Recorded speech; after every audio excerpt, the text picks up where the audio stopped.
Marcos capítulo 2, versículo 21 e 22.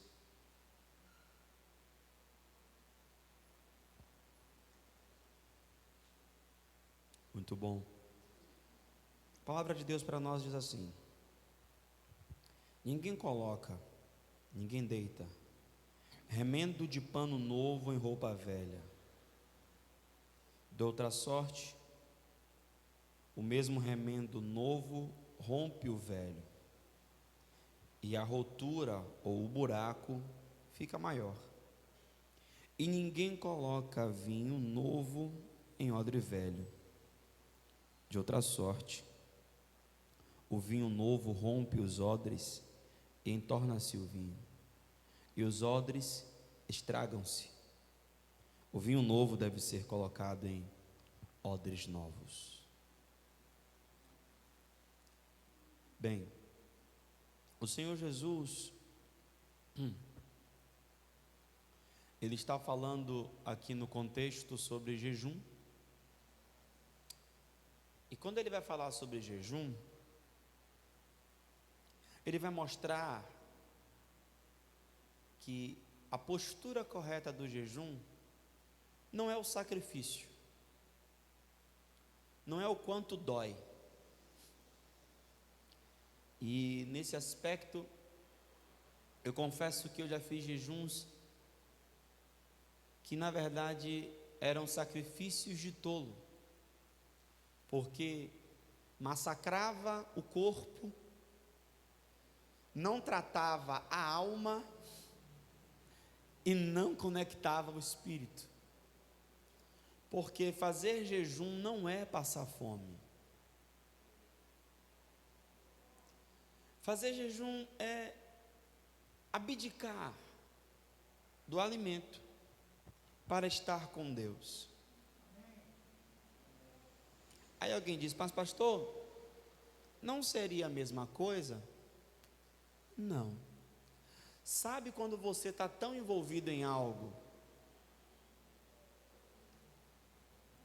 mas tão envolvido com algo, que chega a hora de comer e alguém diz assim: ó, vamos comer, e você diz: ah não, eu não quero parar agora, eu só quero comer quando eu terminar.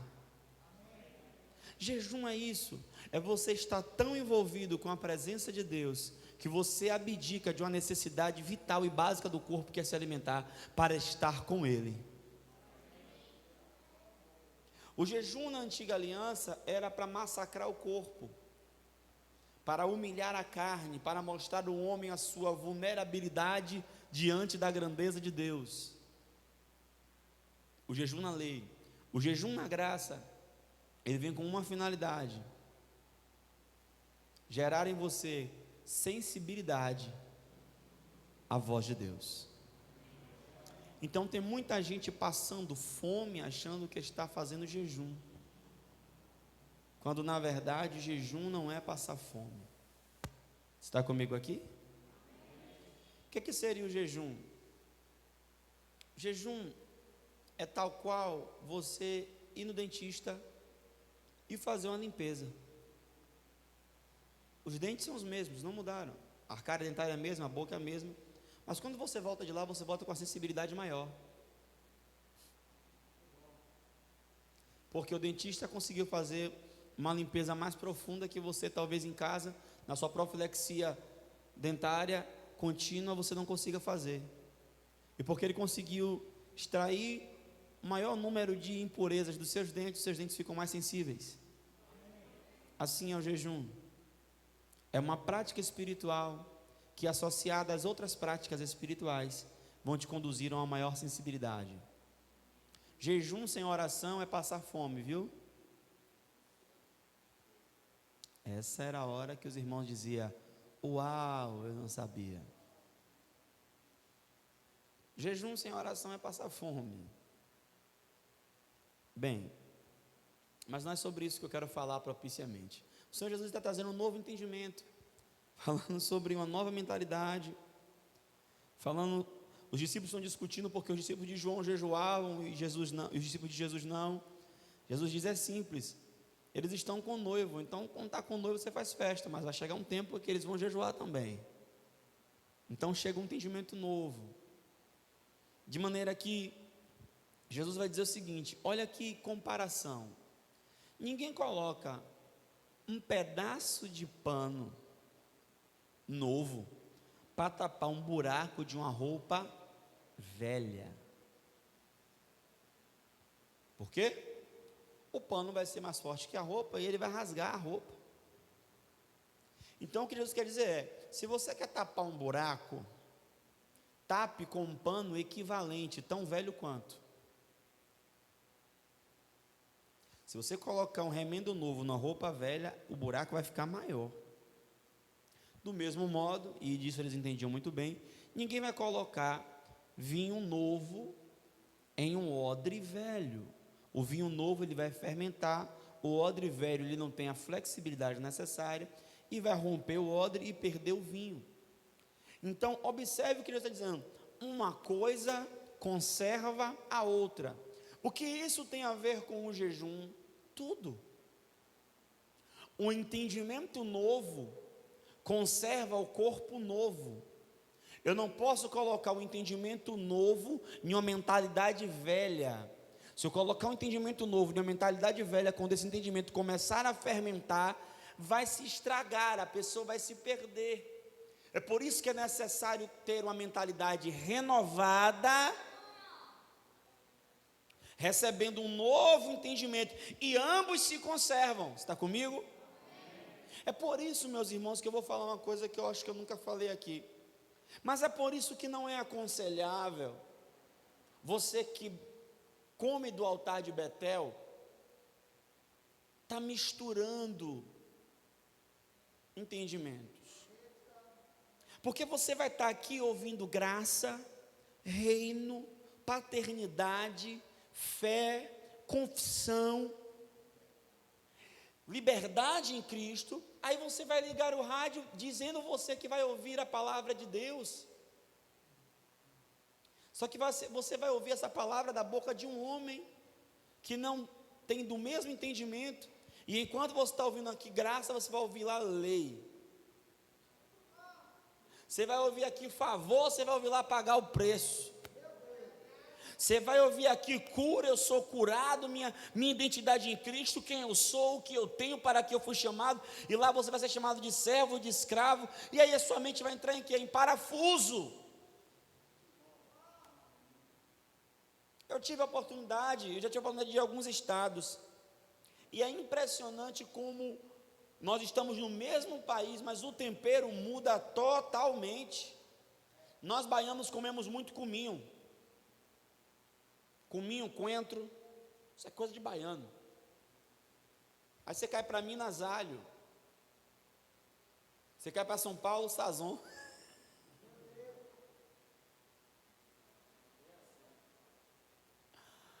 Irmão, você está aqui, a nossa farinha é uma farinha fina. Você vai para Pernambuco, rapaz, me deram um negócio, eu disse: isso aqui não é farinha não. Um esturrão que não tinha mais tamanho, tempo de quebrar o dente. Você vai aqui para Aracaju, você está acostumado a comer seu pirão aqui, o pirão, aqui, tem substância, como dizia a manhinha, né? Não é? Você vai aqui para Aracaju, você vai para Pernambuco, o pirão é ralo, é mole. Por quê? Porque a cultura e o jeito deles de fazer. O que eu quero te dizer, não adianta você estar aqui me ouvindo falar de fé, ouvindo falar de, tá bom, e eu vou ouvir uma palavra, opa, eu preciso de uma palavra, eu vou ouvir o padre Fábio de Mello. Me desculpe, padre Fábio de Mello, mas ele não prega a mesma coisa que eu não, viu? Ele é até bonito que nem eu.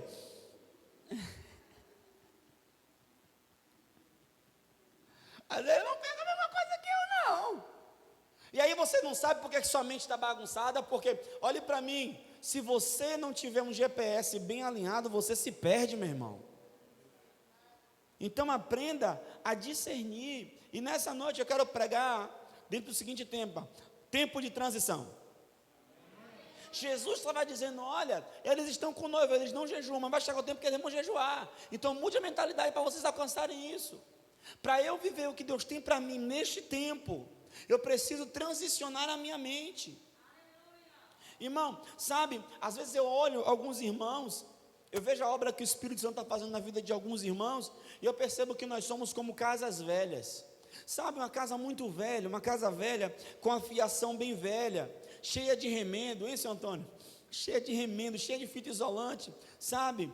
O lance de uma casa velha com a fiação bem velha, cheia de fiação, de uma fiação com fita isolante, com vários remendos, é que cada remendo ele puxa mais energia. Quanto mais remendo, mais energia ele puxa, e uma hora vai dar uma pane, vai pegar fogo. Uma hora alguém vai apertar o interruptor, o negócio vai pipocar. E sabe, assim é a nós que não mudarmos a nossa mente. Vai ser uma casa com a fiação, ó, que está lá, ninguém está vendo, mas a fiação está velha. Você precisa trocar essa fiação, colocar uma fiação nova. Não dá mais para você estar dizendo que está andando com o Cristo, e aquilo que te abalava 5 anos atrás ainda te abala hoje. Aquelas coisas, o diabo está usando as mesmas artimanhas, está usando as mesmas situações, está usando os mesmos problemas, e às vezes, me desculpe, as mesmas pessoas, e você cai no mesmo problema. Não dá.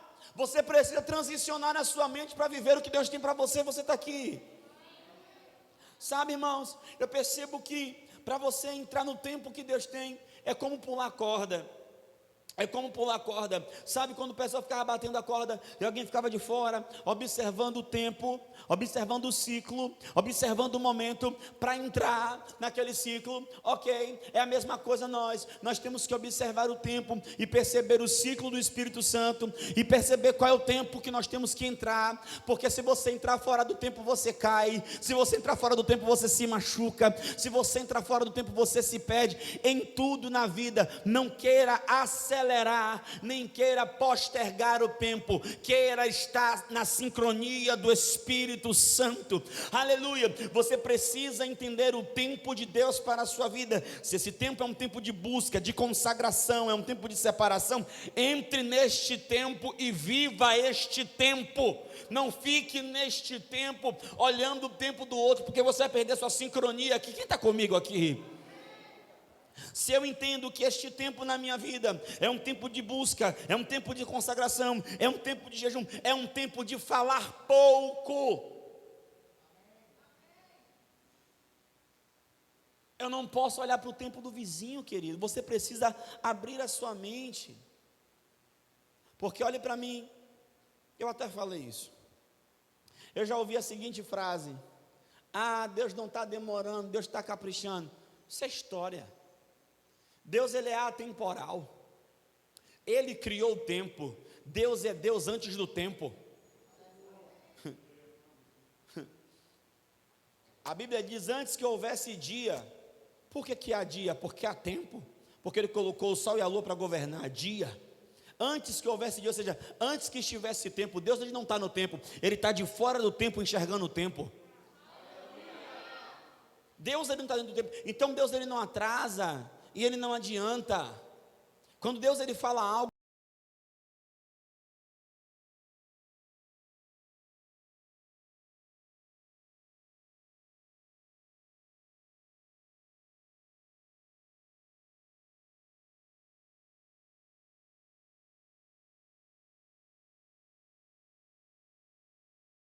abençoado, que em você de ser de abençoado. O negócio é que ele não coloca, Deus não é irresponsável, ele não coloca coisas grandes na mão de gente pequena.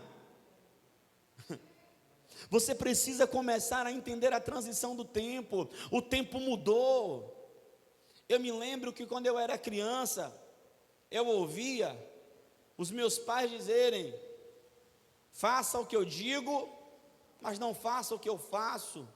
Hoje eu sou pai, e eu sou pai de uma geração que não é faça o que eu digo, porque eles nem prestam atenção no que a gente fala. A verdade é essa. Eles nem estão observando o que a gente fala, eles estão olhando o que a gente faz. Nós temos que entender que o tempo mudou. Antigamente você tinha que esperar a conta chegar no correio, ir para o banco, ia para os lugares de pagamento, pegava uma fila monstruosa para fazer o pagamento. Meu Deus, quantos juros se ganhavam no Brasil nessa época, hein? Hoje em dia, você entra no site, baixa a fatura, entra no e-bank, paga no celular. Oi? Ou vai na Betel Store. Fazer a propaganda, né? Sabe, querido, o tempo mudou. Em fração de segundo. Antigamente, minha avó nós tínhamos familiares no Rio, mandavam uma carta, levava um mês para a pessoa receber a carta e responder a bendita da carta. Meu Deus. Eu sou de uma época que na casa de vovô era a única casa da rua que tinha telefone. Você tinha que comprar ações para ter telefone.